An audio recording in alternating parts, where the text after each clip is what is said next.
Hey everyone, welcome back to another episode here of the TCG Party Podcast. Episode 5 is here, and we're coming to you for another exclusive scandal here in our previously delicious podcast.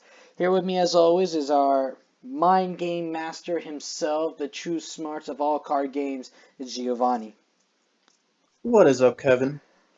I'm doing good, actually. I already got my second shot on Thursday, and my arm's not sore as it used to, and I still feel like the same piece of crap I am.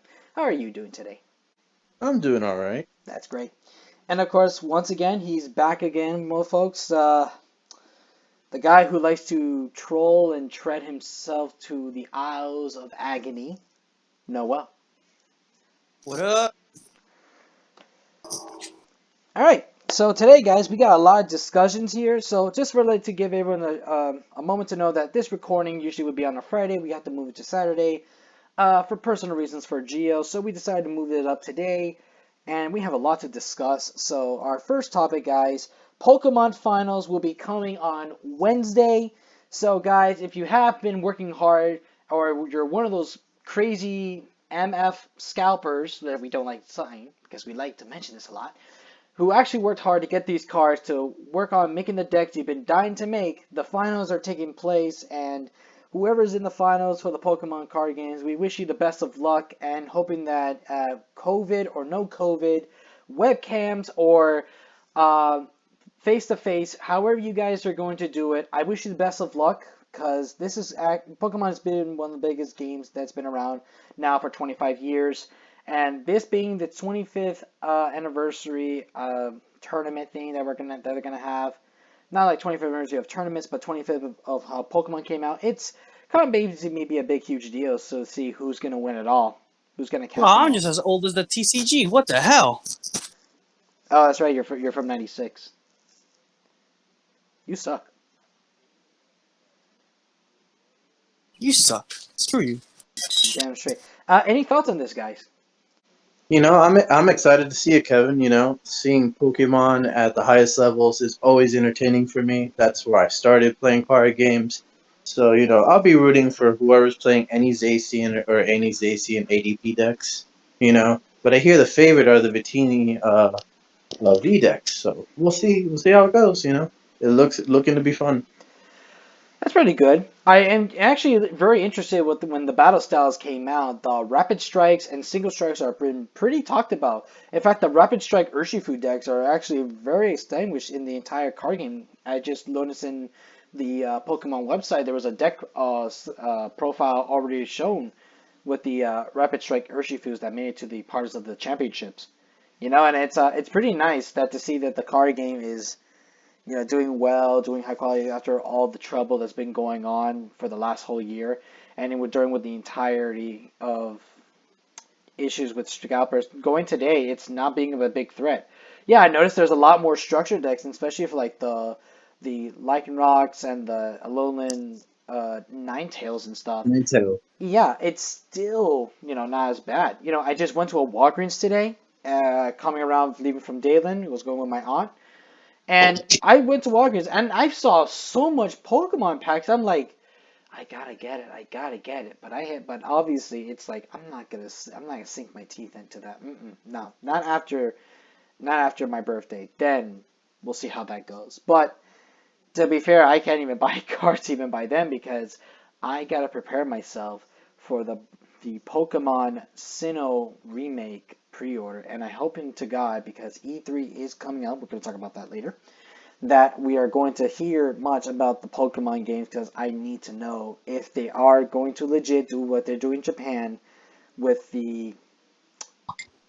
uh, the double pack, like the dual packs, like they did with other games like Sword and Shield. But we'll get to that to the point later. But yes, it's very extinguished to see card games now being in good revenue again. So, and with today's championship standards, I wish everyone the best of luck and who will be the Pokemon master of this year. Okay, guys, so BT4 of the Digimon release is now available. So let's hear some exclusives of what's going on now lately. So about a week ago, we did have the pre-release happening. We talked about this during the issue with PPG, But now that it's finally released, now we're not gonna have less of a problem issue. Now we're gonna have tournaments and everything. So, Gio, what's going on with the new release? Well, Kevin, BT4 for Digimon released yesterday, and the pre-releases have been going very well. There have been stores already having tournaments for the set, and some stores recording 46, 48, 50 players even at a regional, and these are in-person events for BT4. The hype and the excitement is here now that the set has released, and the new starter decks, the green, the black, and the purple decks have fully come out for the players to get their hands on the new set of starter decks that will help the new players that may not have gotten the old red, blue, and yellow starter decks for them to wet their feet into the game. And I went yesterday to Cape Coral at Cool Comics and Games. I drove I drove over an hour because there was an accident on the highway, Don't you hate when that happens, Kevin? You'll get all excited, right? You're going out, and there's an accident, in the street, on the highway, typical Florida, right? So, and it was extremely hot. It was an extremely hot day too. Yeah, So, I wouldn't know I because got there, and I was basically bedridden the whole time thanks to the shot. But continue, Gio. I'm hoping you're feeling better, Kevin, as you well know. Oh, So I I'm get, never better. I'm never better. oh, but so I'm driving by, and I've never been to Fort Myers. I've been to Cape Coral, have family members that live out there, but it's been many years. So I'm driving. I'm like, wow, this is a nice drive. I get to the place after stopping for some food, and it was a nice little card shop and comic book store. I walk in the counter. I just hit the not hit the counter, but the counter's right in front of me. Like, whoa, wow! I didn't even know where the stuff was. I asked for the decks. I bought two purple Digimon starter decks that will send you the video. So we'll upload a box opening of the starter deck, so the people can see what's inside of them. And maybe Noel will do a black starter deck reveal, and it was a lot of fun, traveling just to get some starter decks at MSRP, because we're not trying to break our wallets playing these games. We love you, Bandai. It'd be great if you let us play with some starter decks early. But anyway, and when I had gotten there, they had told me that the people that pre-ordered their product had already picked up all the pre-ordered boxes and the dash packs. So when I bought my two starter decks, I had no dash packs. It sucks, but at least I got to have the products. And there was 6 to 8 people there playing Digimon casually, which was great to see. And so the excitement and the hype is here. It looks like they've really gone out of the way and printed more products for this set. A lot of the cards in the set have dropped in value, so it's a really good time to get into Digimon if you're looking to play the game, or it's one of your favorite anime slash shows. It's a very good time to get into it. But so we have Noel over here that he's excited to get his whole D Brigade deck and all that. Just give it to me, just. I think this is the most exciting. You're not even excited for Yellow Warrior. You're most excited for this deck. Yeah, because I know Yellow War Grandma's gonna be broken. Who gives a crap? Broken is amazing, as we've all learned. But anyway, so it'd be great. It'd be great just to do a starter deck battle with you for the starter decks. That'd be cool, just to upload it and have. Oh yeah, we should do that. We should most definitely do that. I've had a lot of fun. So, have you gone to your local game store and seen if they have product out there? Yeah, I know they had a crap ton of product. I talked to the store owner Jamie. They had a crap ton of product, and it looks like they went through almost all of it. There's only like half a box left of BT4, and there aren't any starter decks left. That's a very great sign, especially since you're building your community up for this game. And now, we had an official Bandai webcam event today, Saturday. Normally we record these things on Friday. But the event today was 1.5 because set four had just come out yesterday. They're giving the players a week um, to get prepared for the next few weeks of webcam events. And I pose an interesting question to you, Noel. We all know Yellow Ward Raymond, probably best deck in format. Especially with the Pulse Bomb promo, something that the Japanese got on BT5. We get a set early. But the next question, and I pose this question to you: what is the next best deck in the set? What do you think? Um, in the set or just best deck in the upcoming format? Well, we all know Yellow Ward Greymon is like hands down number one. So, what's the next best deck out there? That's the question. For me, it's a three-way tie between. Um, it's a three-way tie between Sierra Mist, Walmart Control, and Ragnar Lord Manzu. Ragnar Okay.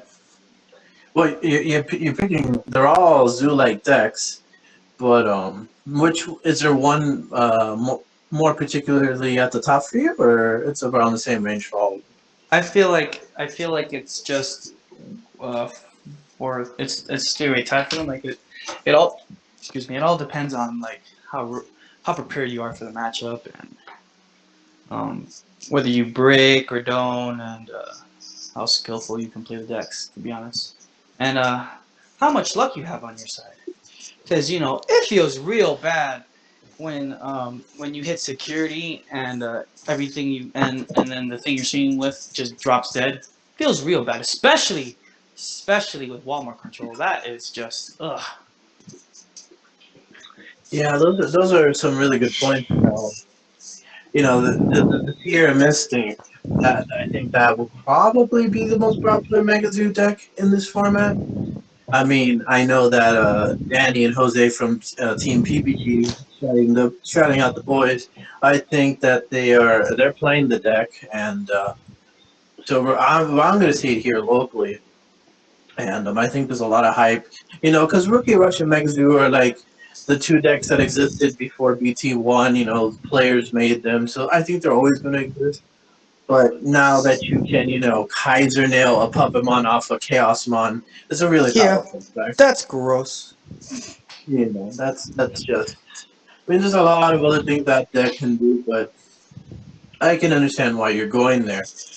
This question's pretty hard for me, in fact, because if green just had two hidden potentials, I think I could put green next. But with just one hidden potential, I'm not sure. Like Yeah, I feel like green doesn't need hidden potential. I feel like they should put the level 5 Argomon to 2.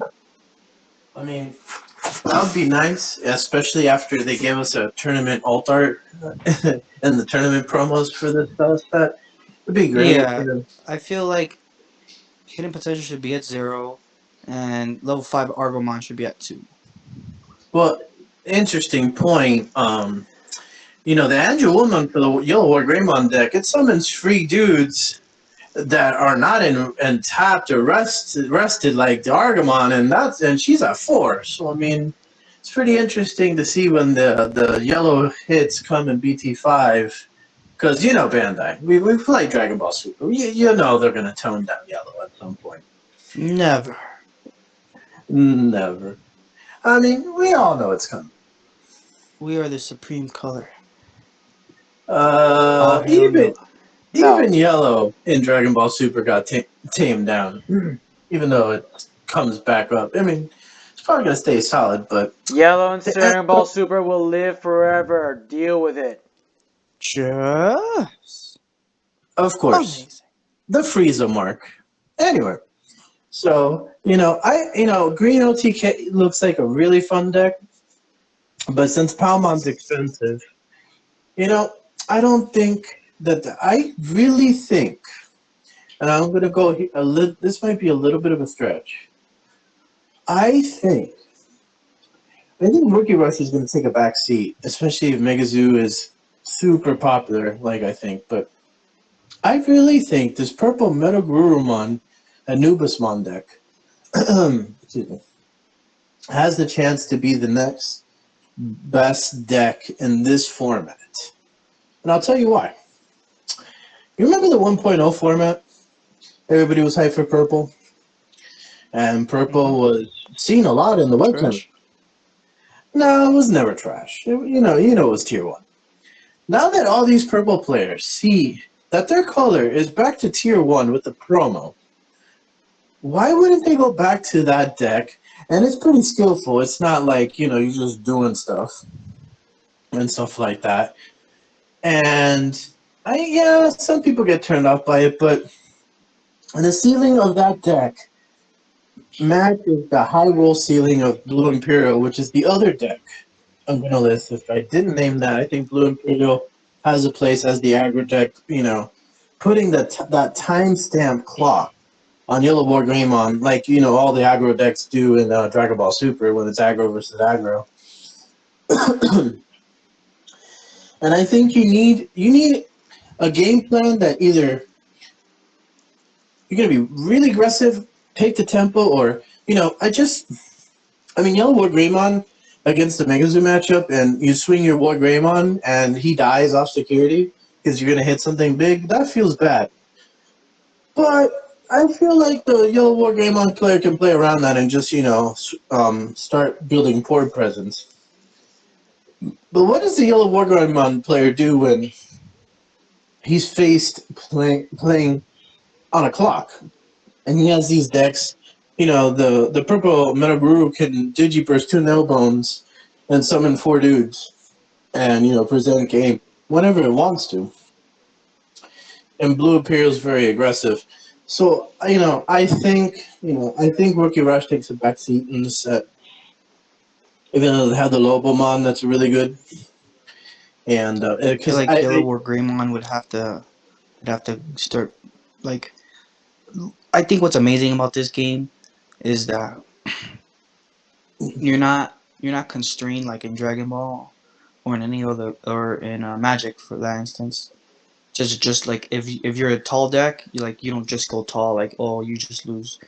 The game gives you the flexibility to go wide, and I think that's what's amazing about this game. yeah, I think you hit the nail on the head there.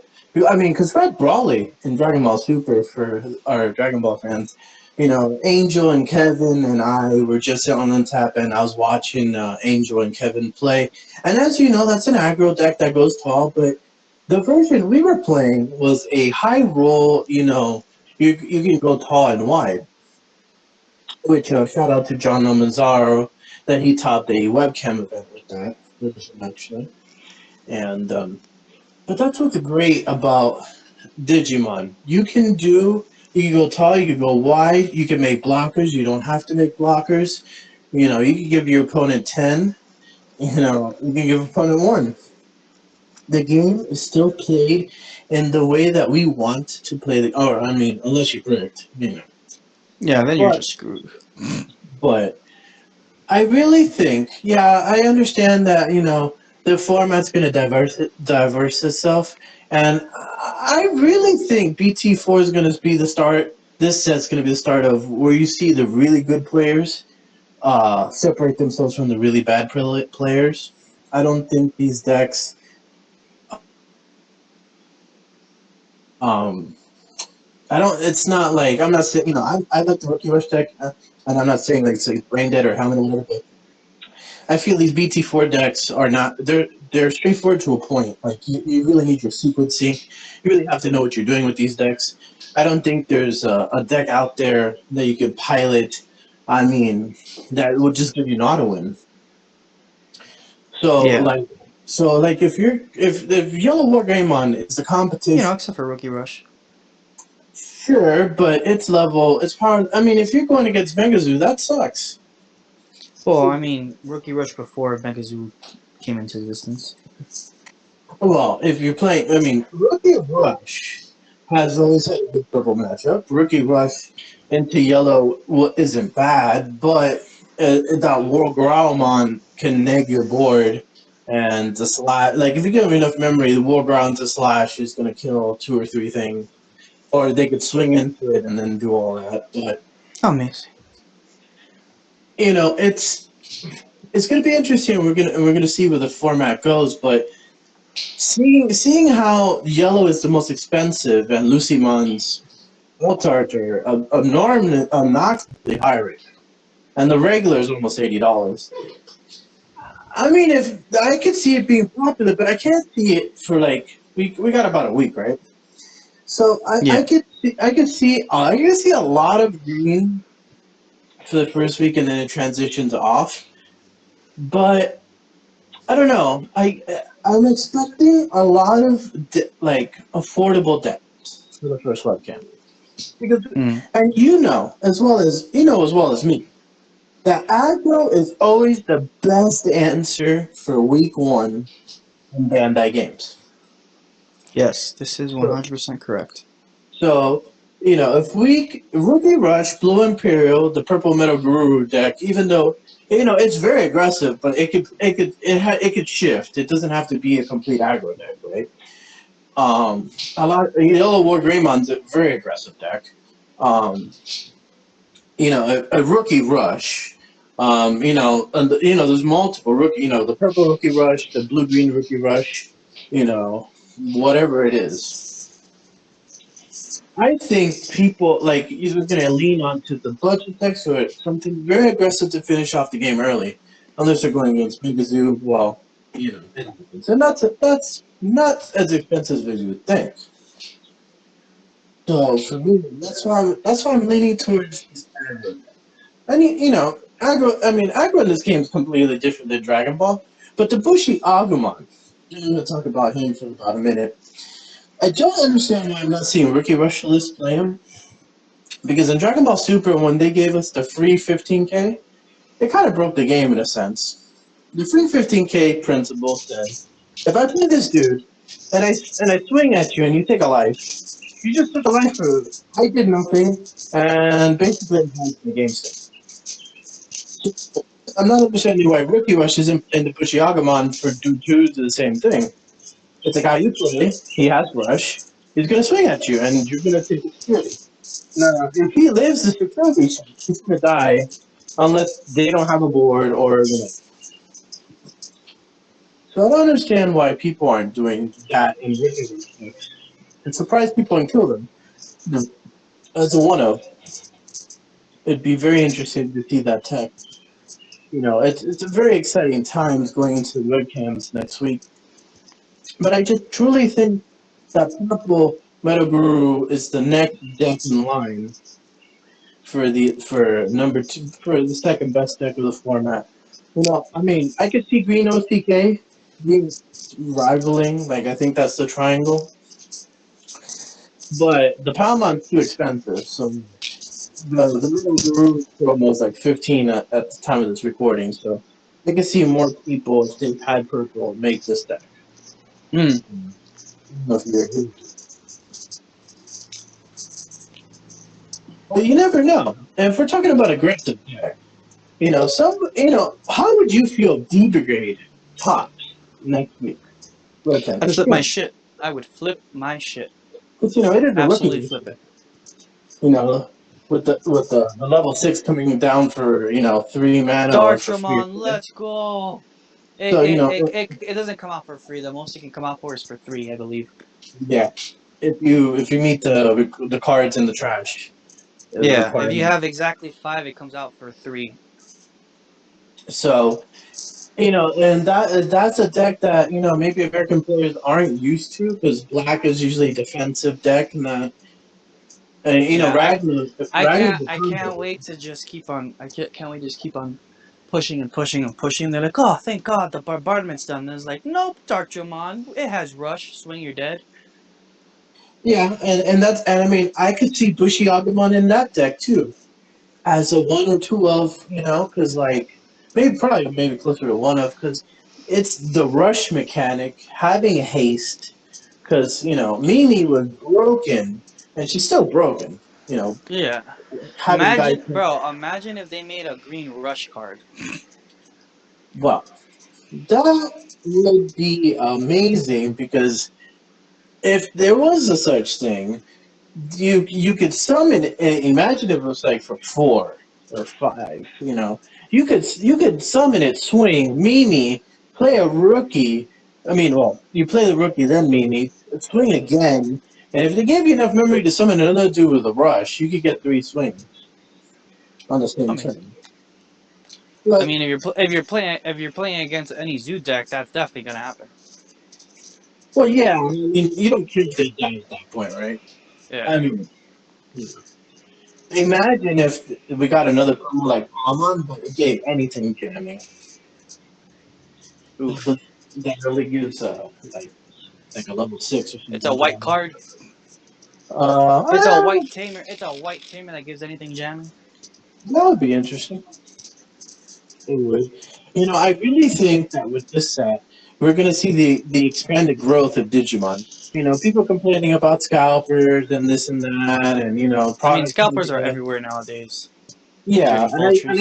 think in trading card games moving forward, yeah, the scalping craze has died down because sports cards are only online. Target has not chosen to sell them again, and Walmart is kind of following suit. So you don't have those people that also they're into Pokemon for the collectability, because they're into the Charizards, they're into the higher end product because they're high end collectors. So we don't have none of those, you know. So it'll be interesting because if this set really brings in the player base that is starting to play the game, which I think, and we see like I was saying, 46, 48, 50, PPG locals, it's always, 30, 40, on an off week, we still get 20, but we go strong. And this game is growing and is growing faster than Dragon Ball Super ever did. So I think if they keep doing what they're doing, no matter if you think this game is competitive or not, and I think that's its own separate entity. Regardless of that fact, they're building a game that can grow over long periods of time and doesn't have to actually depend on an anime. Because technically, Digimon Adventure 2020 is going on right now, and it's been amazing. I think this is the biggest I've ever seen Digimon. I never knew Digimon to ever.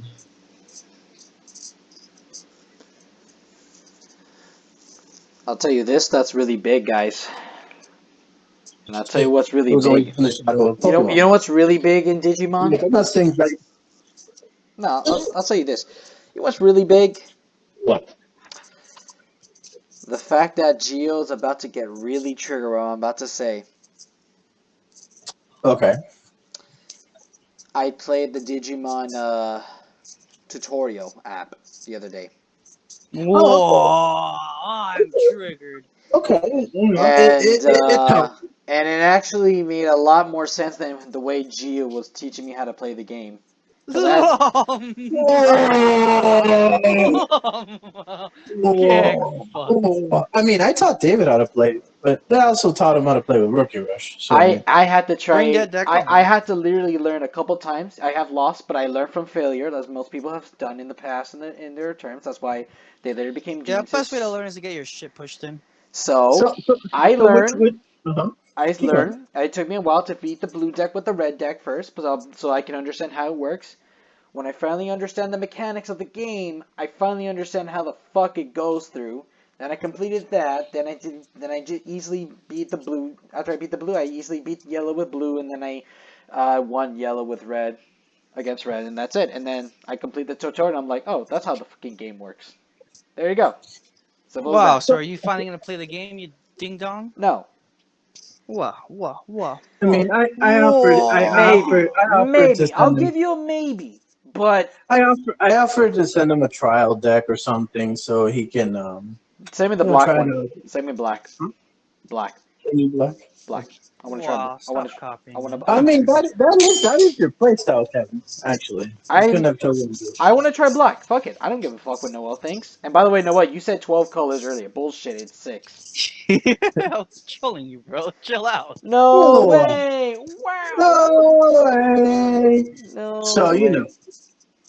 I mean, and it's a great time that you choosing black, Kevin, because there's a black starter. So I mean, perfect time. No Yeah. way. But out of Black was a biatch to get in 1.0 and 1.5. so Kevin, out of the three starter decks that you played with, because due to this new revelation, which one was your favorite of those three? Blue. Wow. Because I like the idea how it's sort of my thing. Like if I need more mana cost, basically in terms you need more like turn Yeah, you costs, do and Hammer Spark. you basically Yeah, yeah. do that Hammer card. Spark is Hammer sent Spark to is being Kevin. retarded. Okay, it's Hammer Spark is broken. zero cost just to get an extra calendar where you can go ahead and have an extra. What do you call it? What do you call those type of Memory. memory? Memory. Thank you guys. You have enough memory so you can still play your other cards, do your attacks, then play your specialties, and then just make sure your opponent doesn't have enough memory for the next turn. And I think that's kind of ridiculous, but at the same time, it's blue. So then what the fuck? Who cares? And this would be the first time I I'll mean, agree. Sensu Bean has been a staple in Dragon Ball Super all the way till now, and I think Hammer. That may be true, but here's the thing. This card is like a mix of Sensu Bean and Flute because of zero cost. So it's kind of Yes. stupid, and it could last a while, but be careful, guys, because someday this card could get officially banned if they do a ban list. Well, So they do, but they've only hit green cards so far. They hit a zero mana extra card in green, and then they hit a level 5. So yeah, But they have shown that they're willing to hit some of these things. but you see, here's the thing, Gio. Look how long objection lasted, and look where it is at today. So now, Banned. see how this would roll in the future when the game goes even further and gets a little bit more broken, and then that's when they realize it. Well. The thing is, Kevin, imagine like in this game, green is the ramping color, not blue. But imagine, I agree. If blue ramped as fast as green does and had Hammer Spark, I would 1,000% agree. Yeah, we don't need any of those shenanigans. We don't need to see an Invoker deck in this game either. For the love of God, but I think that's like the McDonald's decks and stuff like that. I think they play closer to Invoker. And but it's a very fun game. This is where it diverges away from Dragon Ball. It has a casual fan base. It has a casual fan base that plays the game, and then you have your tournament competitive players, and you have a whole fan base. Dragon Ball at this point just seems like it's just a competitive community keeping that game alive. Yeah, it feels like it's just a very niche game at this point, to It's be pretty honest, much sadly. yeah, it's pretty much boring. That's why I'm not playing the game anymore. It's just not the same fun it used to be. Yeah, the hype for a Dragon Ball card game died a long time ago. Way long. And when we were still liking it, it was still dying. Yep. It's funny because I played Digimon right after Sandicator and the Kotaku Discord. We were all doing like the Boo Universe 3 deck, and Sandy put it out there.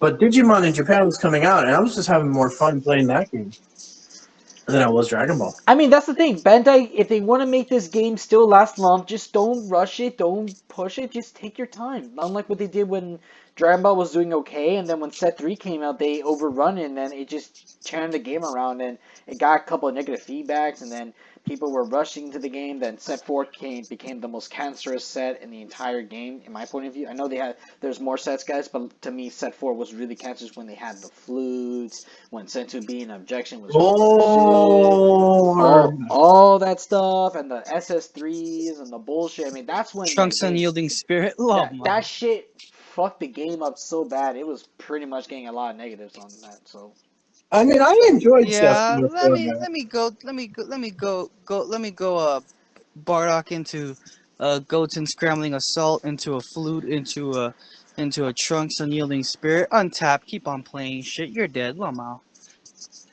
I mean, but at what point will Digimon turn into that? And so we're I gonna don't see. think.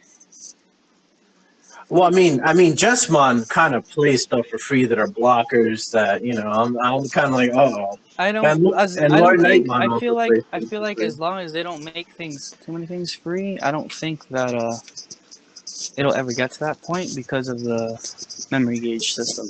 Well, players would hate if they gave like a thing. Imagine if you could like overwhelm like a rush card and then play another thing and then summon another thing with rush and like I don't think they'll ever make an overwhelm rush card. That'd be broken. some of the, like yeah, that's what I would say. I think if Rookie Rush had enablers of a free card that came down and summon a free card with rush, and then you could have memory to do something else, I think people would be very. But see, that's what we deal with in Dragon Ball Super. We deal with a lot of free things like that. So that's where I pose the question. Yeah, I feel like that's when Bandai crosses the line when he puts cards like that in Digimon. You can't do that in Digimon. You can't have a memory gauge system so that way it's a give and take mechanic between the two players And that makes the game very and that's interactive. And where I then find our interaction is right there in the yeah, memory gauge. that's exactly where all the people complain there's no interaction in the game. That's where the interaction of the game is in the memory gauge. And so, if Bandai were to just start ignoring that, that's when the game dies because then the game is truly uninteractive. I mean, a lot of people feel that way. I don't think this game is going to die or go anywhere. A lot of people have that Kaijudo dual master feel with the game. A lot of people that play Chrono Clash love the game. They love that game. I played that game. That game was fun, and it's kind of just in the shadows for Digimon, which is a similar system and stuff like that.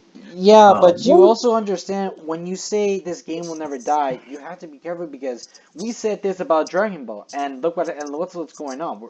Hardly any of us are huh? playing it. Not many people even want to keep going with the format. People move back to their old games like Magic. Some moved back to Yu-Gi-Oh. Some did other card games back to Vanguard like Angels did. I feel like Dragon Ball is dying because people are being burnt out on IP because Bandai keeps on reprinting the same characters and not Are you not exploring happy other with your characters. Gokus? Are you not happy with your Gokus?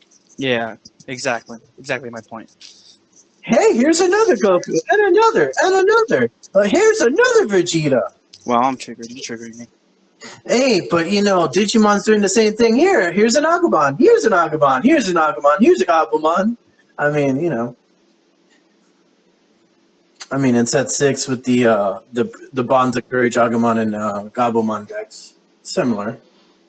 Yeah, it's just so repetitive with the same characters. That's the lack of the game. That's the problem. Like, But okay, Digimon really goes out, and the difference is in this game, the decks. Yeah, you're gonna get if your deck sucks. Okay, cool, it gets blown out, but it doesn't immediately get blown out like in Dragon Ball. Like Dragon Ball, a bad deck is a horrendously bad deck, and there's just no way around it. In this game, it's not kind of like that. no, but I'll say this though. I do see sometimes some reprints of the other characters. Sometimes you might see them later on, but as long as it's not repetitive.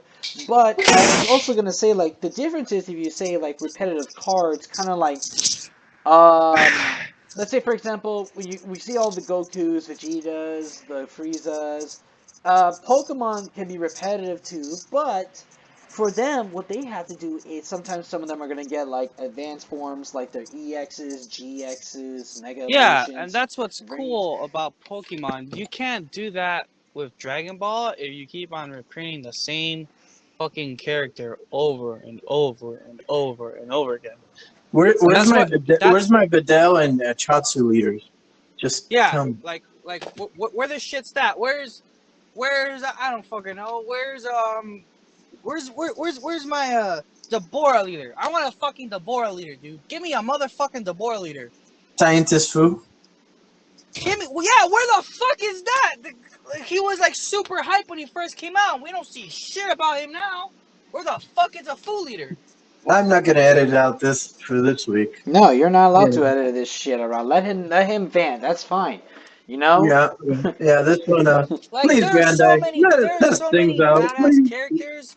there's so many badass characters in Dragon Ball that they can print and they don't, or just beloved characters that's very common that like people know, Can like it's not a can I main character, but like can I it would get a be a great character. rebooted Krillin later, please? That'd be great. Yeah, we only have one Krillin. What the fuck is that?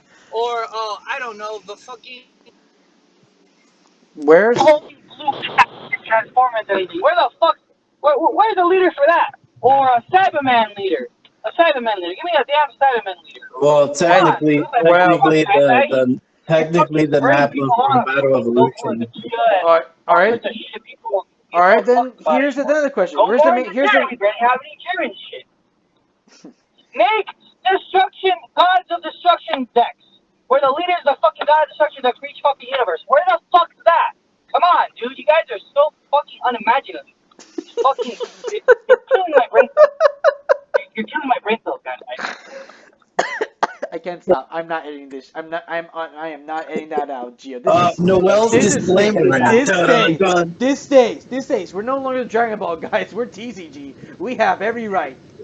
Yeah, yeah, TCG Podcast Party. Yeah, I mean, I'm the only one going to play in these competitive tournaments. Yeah, and it's sometimes kind of like a drag to like kind of get yourself up for Dragon Ball. But when I see these high level events, it helps. But hey Noel, what was your favorite starter deck and starter deck meta? What was my favorite starter deck and starter deck meta? Yeah. For 1.0 or for the new starter deck meta? No. 1.0, because Kevin hasn't played with the new ones.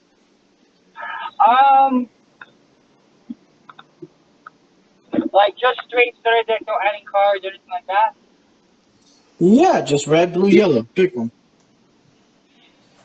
It was definitely red. Mine was definitely red as well. And what excites me, huh? Once you added set cards to the starter deck, it was definitely yellow. Oh no, mine still stayed red. And what I'm excited for in BT6, this Bonds of Agumon deck that plays the Greymon promo. That was like my favorite card back then. And Bonds. yeah. Don't even know that. You don't even know the name of the card. You're a hella triggered. Anyway, so it's a very exciting time, and I think Bandai really, not that they really treat both of their IPs well, but you can kind of tell they treat Digimon a little bit better since it's their own actual IP. You know, you could tell the little specialness. And as somebody that played the Digimon 1999 game, I have a very fond appreciation of them doing this. The mastery collection of all the old cards from that game, and I loved the 99 game. I played it with a friend, and we would have starter decks. I had the most fun time. It was a fast game, but I love that they're doing that, acknowledging the old game, giving us stuff like that, the amazing art, and the amazing art in Super is very good too. But I just feel like when you play Digimon, you're having an experience. Dragon Ball was an experience. And now it's kind of just like everything, all the top decks play things for free. It's like, yeah. And if your deck can't play anything for free, there's nothing out. Like, it's just not good. And that's why I really in tone with Digimon and the memory gauge system. Because there's things you can play for free, but it's very minimal. But as I was saying, the free 15K, we're going to see how good Bushi Agumon is into this set. And stuff like that. But I'm glad you picked Black Heaven because, I kind of figured you'd play a deck full of blockers anyway. No way. No way. That kind of sounds like you. Defend, then kill. Yeah, sounds like you. Most definitely. But, any last words for your excitement for BT4 here, Noel? Yeah, he's really excited there with his DB grid. Oh yes, yes, I could tell. He crashed his car on the way during the conference here, just for the excitement to get those set of packs for dear old Oh, Kevin the here. power up packs and that. Oh, yeah, he was getting hyped for E3 and he was getting his Digimon and now he's just gone. You know, I guess it happens like that. Exactly. So our next topic about this, but before, well, actually, it's a huge topic, is the story with both the Digimon and Pokemon that happened last Sunday. So, Gio, I was telling you the other day that the great and powerful King of Jews himself, Moses Barbera, shout out to him, and his brother Christian, Shut has the got boys. has our old friends from the classic TCG Party Club has given me thy story. Care to hear? Oh yes, I would love to hear. It's a new set dropped. We're all excited. Yellow Ward Raymon's gonna be everywhere. Of course, I'm hyped to hear a story right now. That's great, because you know who's not hyped for Digimon and Pokemon? Christian! And let me explain. So Moses already informed me. So last week's episode, we already had the struggle about with all the pre-release issues that caused Cape Cod players to be annoyed and pissed. I Yeah. told my side of the story basically years ago when I did the Shadow Specters pre-release, and Magic the Gathering and Chris fucked it up for all of us and cost me $20. Now for this one, Jiro Christian, who prepares himself every Sunday to do these Go formats, since modern day Yu-Gi-Oh is not good for a lot of people because of all the bullshit and the meta and Konami's crap and all that stuff. So here's the problem: Digimon probably has his card games on tournaments on Sunday. Is that correct, Gio? They have it on Thursday and Saturday when there's bigger events, and Sunday if they have like pre-releases, whatever, Well, there you or go. like Well, then we have that yeah, pre-release. And yeah. Pokemon's tournaments are on in PPG have to have it on Sundays, correct? Yes, correct. So here's the problem.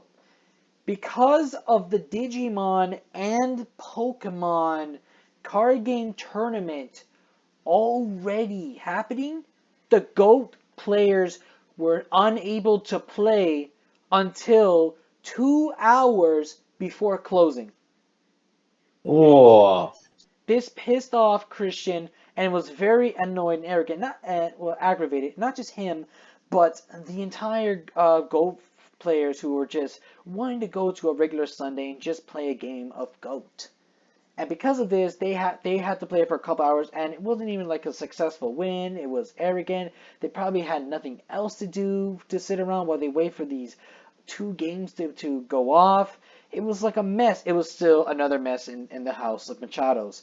So it's pretty bad at this point. And I'll tell you this though, it's a good thing we're not gonna have anything else next Sunday besides regular Pokemon tournaments and then back to Go. But still, I feel like as though what's the point of doing these if people can't even get a chance to play any card game? Yeah, I know it's like a bit too much, but maybe best not to have any Go tournaments while there's a pre-release and stuff, or promising people like we said, because at the same time that's not gonna get people a good review for them. They're gonna be devastated and pissed off. We've already said this story once before, and we will hope that people who do future card game shops or will work in a card game shop learn these matters, because that way you don't get a ton of people to be annoyed, because otherwise you're going to lose their trust, you're going to lose their respect, and you're going to lose a chance to perhaps their satisfaction, and they go somewhere else. We don't want to keep doing this. Am I right, guys? 1,000%. If you can't annoy your crowd that's coming, for all these type of events, and that sucks though. 2 hours. So they had to fight through the Smash Ultimate people also, because that happens on Sunday too. I mean, I didn't hear anything about Smash, but even if that happens, I mean, can you imagine the space in that store? I mean, that I hear those events like the Digimon bring a lot of people, and then Pokemon they get their people, so it's pretty crowded. That's kind of wild.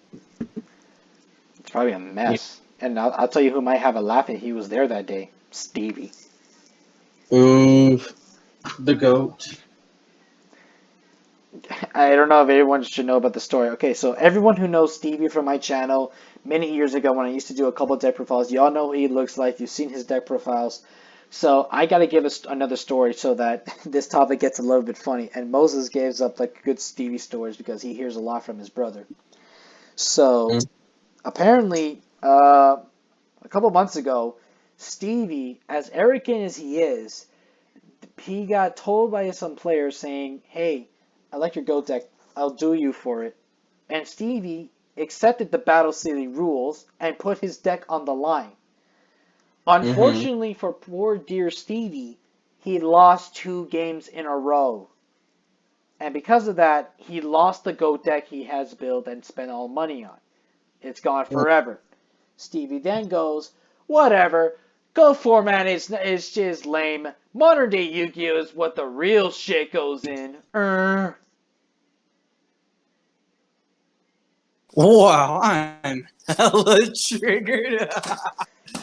I am hella triggered. What Steve, the hell? Stevie, I love you so much, but god damn, that is the dumbest shit that has ever happened. That's the stupidest phrase you meant. You lost, dude. And Stevie lately, he's still acting very, trolling. He's still acting very arrogant to all the people who play Go because he just shits on all because he made that mistake of putting his stupid deck on the line for no apparent reason. Because Yeah, dude needs to grow up. He not needs gonna, to grow the hell up. not gonna lie, Steve, you're my friend. Always be my friend, but you're a fucking idiot.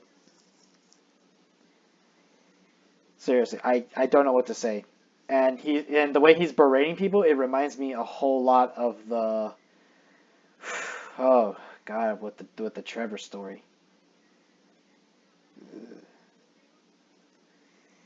And I'm not gonna go further with this because I don't want to berate Stevie. I don't want to take this further, but y'all get to see the point of all this. Go players is it's like a hit or miss for them, I swear. So you guys ever stick with GOAT? No? Okay. It goes for fun players, but whatever. Yeah. Jew, you started out in Go format, didn't you? I started off when the game began. The Yeah. first second. Compare Go format from back in the day to today's standards. Completely different games. Okay, explain. In Go format, you can literally just summon a guy, set some cards, pass. In today's game, it's like, oh, did I draw my extender? Or if I'm going second, did I draw my? That's true. But I kind of meant to say, like, talk about yesterday's Go format with today's Go format.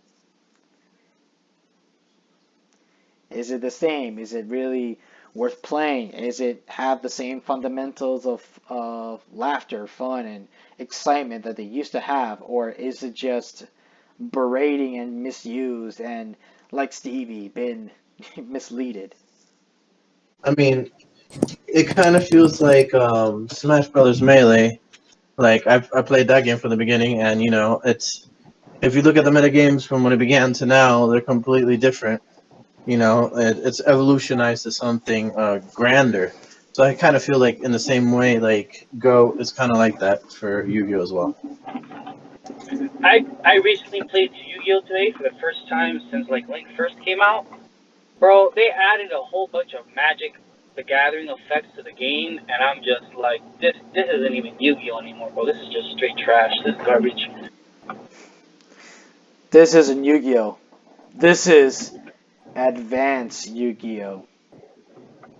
Like they literally grabbed excavates from Magic the Gathering and put it in the game, and there are counters in the game now. Like, what the shit is that? Well, technically, counters has been around for a long time before Magic the Gathering. Before they became like Magic the Gathering. So they Magic just the Gathering's been around way before no, Yu-Gi-Oh. I know, but I'm saying, well, counters can happen in any other game, but I'm saying like they've done counters No, like no, no, no, no, no, no, no, no, no, no, no, no. You're not understanding. When I say counters, I mean like dice counters. okay, I'm not talking about like a counter. Oh, I'm gonna counter your thing or whatever. No, like you're putting no, counters on a card. that's what I'm talking about. Counters on a card, like we've done that before. Yeah, I've never seen that shit. that's because you I've never play. seen that shit ever. That's because it depends on the type of decks you're playing. They've been doing this for years, man. You played like later Yu-Gi-Oh. We've been playing like yesterday Yu-Gi-Oh. Hell, there was even a like back in the day there was a spellcaster structure deck during I believe it was five Ds, yeah, because that's when they had the summoner monks come out and stuff. Yeah, they had their deck was based on spell counters and shit. Okay, whatever. No. I'll tell you this though. You know what they have in Magic that I found, but I'm surprised they actually kept it and Konami never fucking sued for it. Fucking mind control. They literally had a mind control in their game with a different effect where you take control of their creature and you get to use it to attack. While our mind control takes away your opponent's monster and cannot attack nor tribute. Why would Konami sue them for that? No, I'm saying, hey, Matt, Right? well, because some people like to take ideas of names. They're like, oh, I ran out of idea. Let's just take this fucking name, but we'll make it with our Yeah, different you name. can't. Yeah, you can't sue someone for using typical words like the word mind control. If it was, if it was like they made up a name, like I don't know, like Terra Cluster Night, and Magic the Gathering made a Terra Cluster Night, then they can be like, oh, we're suing you for copyright infringement because Terra Cluster Night is under our company and we have the rights to it. You don't. So either rename the card or give us a shit ton of money for it. Maybe Magic the Gathering did give them a shit ton of money. That's why they call themselves Money. Maybe that's why they got the name Yeah, Mind Control. You stole my. yeah, You, no. you stole. My control isn't owned by anyone. It's a common phrase in the world. Oh yeah. Well, you stole my Blue Eyes.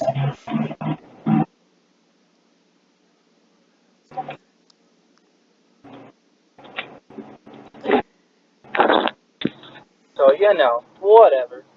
Whatever. All right. So our final topic, gentlemen, and it's a big talk. This is the main event. And we are going to talk about the E3 conference that is taking place this weekend.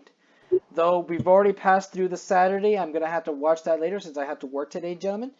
We have a lot. Tomorrow, by the time this episode is released, which is a Sunday, we will have the Xbox Bethesda reveal, which I'm going to shit on Bethesda. And I'm going to talk a lot of negative stuff about Bethesda because I can't stand that fucking company. Yeah. But today, Where's but my fucking Skyrim 2, bitch? whoa, Noel, calm down. I want my second Skyrim. Where's my Elder Scrolls 6, damn it? I need it now! Give it to me now! Talk about Todd Howard tomorrow. You can see him at 1 o'clock. Do that guy. I want a new Bethesda boss. That guy's crap. He sucks. Exactly. But speaking of which, we have our kickoff show with Ubisoft Forward, Devolver Digital, and Gearbox Entertainment. I have a lot to watch, guys. But tomorrow, if you on a Sunday, by the time this recording comes out, you'll be watching the Xbox Bethesda, no PlayStation for some fucking reason. Square Enix presents Warner Brothers and the PC Gaming Show. Monday we have. Here's my PlayStation. Yeah. Monday we have Take-Two Interactive, Indie Showcase, Capcom, Razer, and of course our main event, guys, though the ultimate winner of E3 for the past couple years, since 2018 and 19, Tuesday we got Nintendo's Direct and Bandai Namco, which I'm hyped Lit. because that's the one thing Give we all me get. anything Bandai. Anything Bandai is just amazing. We need the perfect next Smash character to be revealed. I know people say it's Crash Bandicoot. Let's hope it's Crash Bandicoot. Bandicoot. I need it. I need him. I need him. I want him. I need him. I love him. He is my life. He is love. He is everything. Give it to me! And yeah, so I can't. So it's exciting because I talked to my coworkers and I told them that E3 is to this weekend. Most of them did not know jack shit, and I had to tell my event. And I said, yeah, E3 starts today. I go, really? I said, yes. So yeah, so we have the E3 conference already out. So what do you guys expect a lot from this E3 conference coming out? And let's not have any spoilers for people who watch the Saturday show because they haven't seen it yet, especially for myself. I have no idea to be honest because of COVID, everything's been all screwy, and I never know what to expect anything from anyone anymore. So All right, Gio, if you can hear us, what's your thoughts? I am definitely excited for E3. If they could put Call of Duty or Battlefield or something on the Switch, I would be really hyped for this. All right, And, I'm hoping Nintendo has a good conference, and I'm just looking forward to it.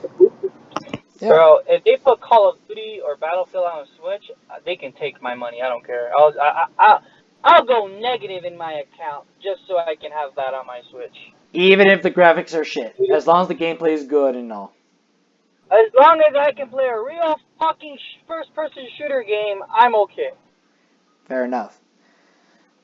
I hope to be excited to you guys, man. I really want to see something good. I don't want to be very disappointed, other than fucking Bethesda, but I don't care because fuck that company. If Xbox can present Trash. something for that, I mean, good luck to them because it's not their fault. They actually do try their best. PlayStation last year, unfortunately, guys, became a big downward spiral of hell ever since the PlayStation 5 reveal. All their games being shown their releases and their pre-orders and everything. And then we had the big mess with the PlayStation 5 pre-orders being sold out in every store from GameStop to Walmart to Amazon, Target, Best Buy, where the fuck you buy it. And it was a clusterfuck. And nobody set the fucking limits of what you're supposed to do with a pre-order. It ticked a lot of people off. It ticked me off. We all became impatient.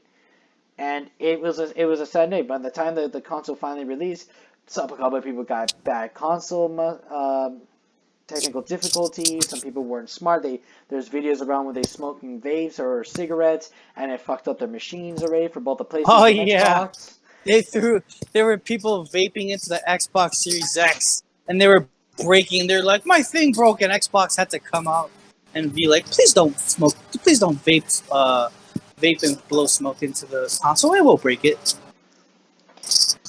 The high tech future, ladies and gentlemen. You can't smoke or vape around a new console. Come. Yeah, and it was pretty much crazy. But now, what's the? It's like a lot of people are having issues with the whole. Oh, what's the point of having this PlayStation 5 by the time I get it, where we're gonna just play what Spider-Man, Call of Duty again, and these new games still excite me, whatever. And then Grand Theft Auto is still playing fine and blah blah blah. A lot of people are just like whatever to the console, you know. Meanwhile, Nintendo, who's been busting their asses the whole year, last year during COVID, even Sakurai from Smash had to work in his home.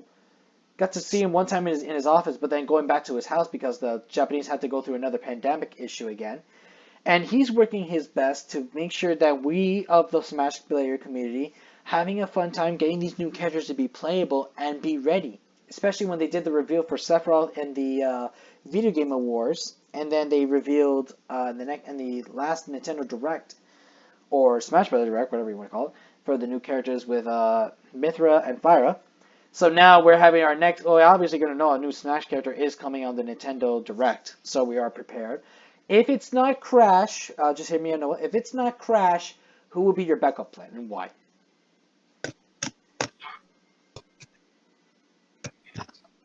Um, if it's not Smash, Nintendo will burn to the ground. That's all I have to say. If No, it's not Crash. I was going to say if it's not Crash. Yeah, if it's not Crash, Nintendo will burn to the ground. I guarantee it. So no backup characters that you want in Smash. If it's not Crash, it better not be Sora, or I'll flip my shit. Oh wait, no, I do have a backup character. There you go. Dante, give me Dante Okay, from that's Devil May Cry. 100%. I agree with you on that one. Gio, if it's not Crash Bandicoot, just in case, who would you like to have as a backup character? Sora, Sora, Sora. Let's do it. Dante, Shadow. Sora, You're hella triggering. Get that Sora shit out of here. Sora, Waluigi. Waluigi would also be acceptable. Yeah. Yeah, Uh, I would love Koopa Troopa or Goomba from the Mario series. Goomba, fuck you. Ah, man, it's like I think there was another character I wanted in. Oh, I don't know. I would be happy if they also had like Sly Cooper or something. That'd be pretty fucking dope. Yeah. This is good. All right. So, what are the biggest negatives that you all might be feeling disappointed or hope that you don't get disappointed in all of the E3 conferences this weekend, guys? Be honest with me, 100%. Let's start with Noel. It doesn't matter to me because I don't have next gen consoles, and not many people have next gen consoles, anyways. So it really doesn't matter what they show because nobody's gonna be able to get their hands on it. That's agreeable. Gia, what would be the most disappointing for you in this E3 conference on the entire weekend? Xbox having a mediocre showing. Um, Nintendo not showing much after going last. I'm really, really hoping and waiting for Nintendo to show something on their end since they're ending the A3 summit.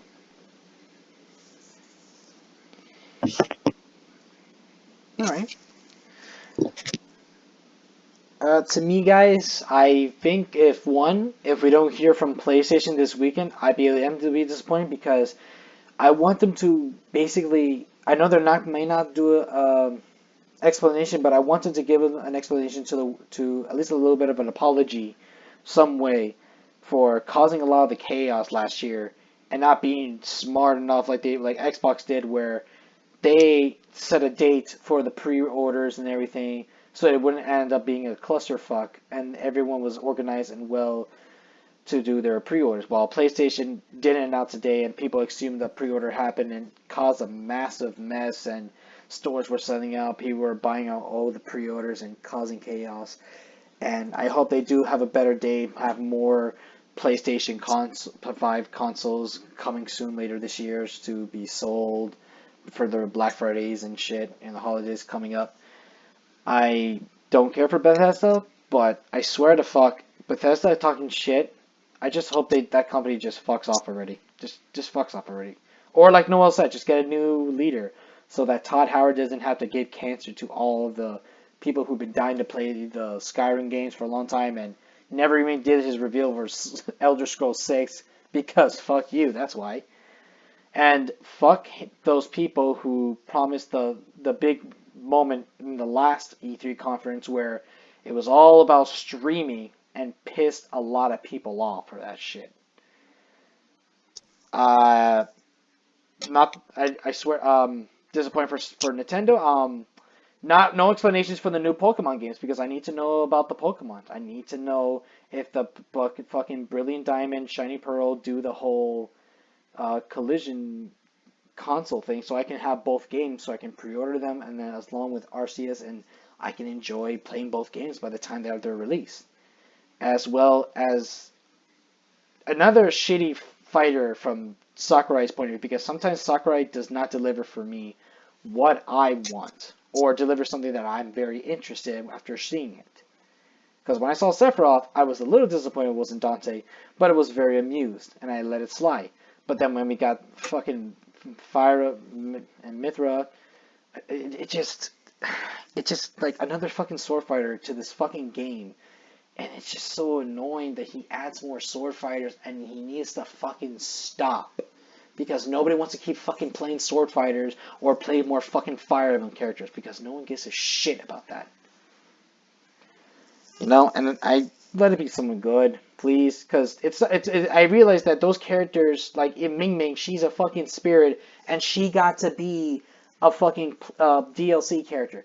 So then, what about Shadow? What about Waluigi? What about other spirits that could have been playable in Smash that people have been dying to see for a long time? Like, just give us that, or give us someone like Crash Bandicoot that to so that we can all have a good time playing around and see if the combos are not too broken, but decent enough for like every player to play them in major tournaments.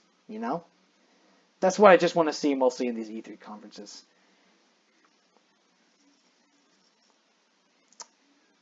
But yeah. So I also want to make sure that next week's topic for the with the E3 conference, we give all of our big reviews of how we felt watching the E3 conferences, of our both our excitement and disappointment. And I'm okay with all of us basically being on the ball talking about the E3 conferences and other updates that we will basically may heard from other card games or any information that we may get so far or fun stories that we give out to like we did today. Is there anything else you guys want to say before we end tonight's episode? You know, it'd be great if they showed us some, new innovative games at E3. Sometimes I feel like we always get the same type of games over and over again. It'd be great if they showed us something new. Yeah, that's what Sony's amazing at, unlike Xbox. Lol. I mean, I think that's all kind of just like subjective. Let's hope that they all go out and provide, something good for us to watch and see. It'd be great if we get a new Smash character, if we get a new Pokemon game, or we get like a new Metroid game. It'd be cool if they do something and surprise us at E3, Kevin. That would be, you know. Bro, those have all been already announced. So you just counted yourself with the. I hope we get something new. They already announced all those things when the Switch first came out. They announced the Metroid 4 Prime, whatever the F that's supposed to be coming out. Yeah, What but they else? haven't shown us anything about it. Um, what's it called? We're getting Diamond and Pearl remakes. We're getting the third one. I forget what's called. The Free Roam Pokemon, which is gonna be lit. Oh, I hope. That's actually something very new. So you got me there, but you just basically, just said all a bunch of stuff that you said you didn't want to see. That's not at all. I think Noel's just not even paying attention to us, Kevin. What do you think? I'll tell you this though. I know there's one game that many people are dying during with Nintendo. I know a lot of people are like thinking we just talk about Nintendo too much, but you have to get their point. They've been giving us everything since when Reggie was still around, and then even when Reggie left, they still did the best they can, and they still gave and they deserve. And with Mr. Bowser basically making his first term in the E3 conference as the new president of Nintendo in America, he gave us something in the finale after the reveal of Banjo and Kazooie, and that was supposed to be a sequel to Breath of the Wild. And after one whole year of Nintendo working their asses off with every game to be released and everything, and having Age of Calamity, the Zelda game that's supposed to be a story before Breath of the Wild, which a lot of people have played, and I tried the demo and it was really good because I'm not really that much a fan of Zelda. But this version of the Zelda games looks so awesome. I might think of getting Breath of the Wild. That the sequel has to finally be revealed, like a trailer or something, and they have to do like some sort of gameplays if they could, or explain what's going on in the story and when the release date will come. Perhaps not this year, but maybe next year. And a lot of people will be prepared and excited and hope that they save up their money to buy the release of the new story of Breath of the Wild. So anyway, guys, this will be our episode today. I do want to thank Noel and Gio for being on the episode for all their talk and everything. So thank you, guys. Yeet yeet. Yes, sir. And I hope you guys have a good weekend. Enjoy your E3 conferences. Enjoy your new Digimon packs. Good luck in the Pokemon tournament. And I hope you guys have a great fun story. This is Fortress Striker signing off.